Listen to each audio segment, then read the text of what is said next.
Niçin buyurdu Muhammed Mustafa sallallahu teala aleyhi ve sellem? Setekûnü fitenü ke kıta'il leylil muslim. Yakında fitneler kopacak. Karanlık gece parçaları gibi ortalığı saracak. Yusbihur racülü fiyâ müminen ve yumsî kâfira. Sabaha imanlı çıkan akşama kafir çıkacak. Ve yumsî müminen ve yusbihur kâfira. Akşama imanlı varan sabaha kafir çıkacak. Niçin buyurdu sallallahu aleyhi ve sellem? İşte o zamanlardayız. Kalplerin çok çabuk döndüğü zamanlardayız. Alim adamların, hoca adamların bile itikaden zedelendiği, yara aldığı, kiminin efendim bir takım rütbe, makam, mevki, para, menfaat karşılığında fikirlerini değiştirdiği bir dönemdeyiz. Aklınızı kiraya vermeyin. Kimseye körü körüne bağlanmayın. Kur'an, sünnet ortada. Ama icma ümmet de var. Ümmetin alimlerinin görüş birliği yaptığı hususlar da var.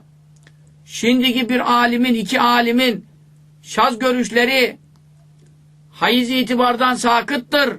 Yani değersizdir, kıymetsizdir. 14 asır uleması bir meselede ittifak etmişken şimdi bir adam çıkıp bunu dersen buna nasıl itibar edersin ya?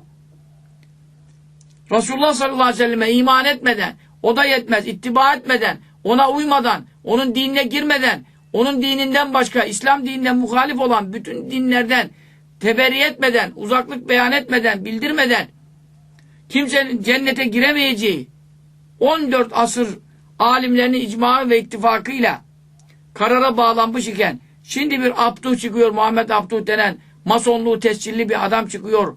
Bu adam onların da cennete girebileceğini, sadece Allah'a ahirete inanmakla yetinebileceklerini, onlar hakkında iman şartının 2'ye indirildiğini uyduruyor, söylüyor. Buna kendi davasına delil bile denemeyecek batıl, vahiy, düşük şüpheler, bir takım fikirler ortaya atıyor.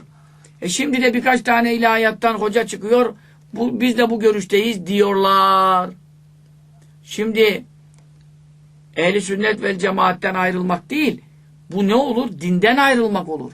Çünkü Kur'an, sünnet ve icma ümmet bu kadar delil bunun aksine sabittir. Mukarrardır, karar kılmıştır, yerleşmiş bir görüş var.